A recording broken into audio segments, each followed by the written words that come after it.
إن جميع العلوم التي استفادت منها البشرية جاءت من أمية.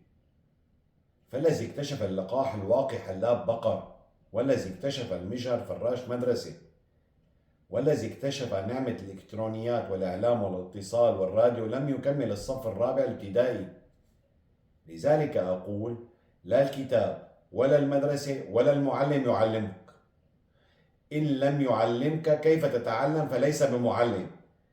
لذلك اقرأ بقلم الله أولا، هذا القلم الذي علم به الله الخلق، الذي لا يحتاج إلى معلم ولا يحتاج إلى حضور، فقط يحتاج إلى جدل، أن تجادل فيما ترى وتسمع.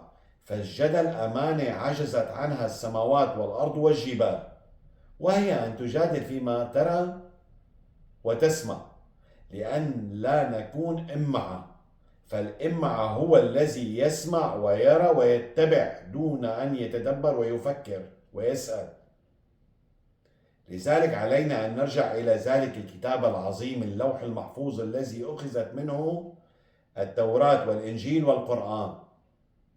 علينا جمعه وقرآنه من أم الكتاب، وأم الكتاب ليس كتابا مطويا عند الرحمن فقط، بل تركه لمن يريد أن يقرأ بهذا القلم العظيم، قلم الله. دمتم بخير.